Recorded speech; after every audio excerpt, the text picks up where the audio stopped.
আজকে আমরা করছি ছাদের উপরে আমরা ছোট্ট একটা কুঁড়ে ঘরটা আমরা কিন্তু একটা সুন্দর একটা লাক্সারি রুম করব। আর এই তো আমাদের সব তিরপল কাজ শুরু হচ্ছে, কিন্তু তোমরা পুরো ভিডিওটা কিন্তু দেখো কিভাবে বানাচ্ছি। চলো পুরো ভিডিওটা কিন্তু তোমরা দেখো।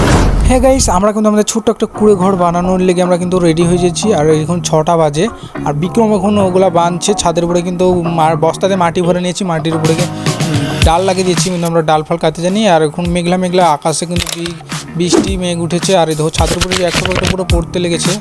আর আমার ছাদের গাছগুলো ফুলগুলো দেখো সকালে কিন্তু সেই আর তো বাবা এখানে জাল বাঁধছে, বৃষ্টি পর্যন্ত সরে না।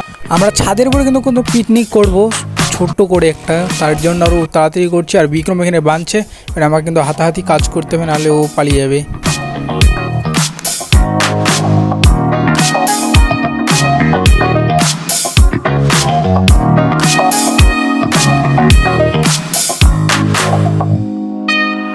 অনেক খাটনির পর আমরা কিন্তু ছাদের উপরে চালটা করেছি, সে চালে কিন্তু আমরা বস্তার তিরপল লাগিয়ে দিয়েছি।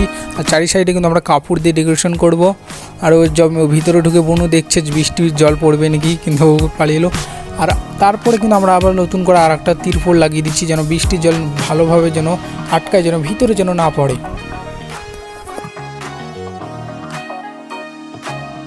আর ঘরটা কিন্তু গাইস খুব সুন্দর লাগছে। আর ভিতরে কিন্তু ঢুকেছি গাইস, কিন্তু বৃষ্টির জল পড়বে নাকি আদব জানি না। কিন্তু বৃষ্টি এখন কিন্তু ঝিপঝিপ করে হচ্ছে, কিন্তু অত হয় না, কিন্তু জোরসে হলে হবে। এখান থেকে থাক।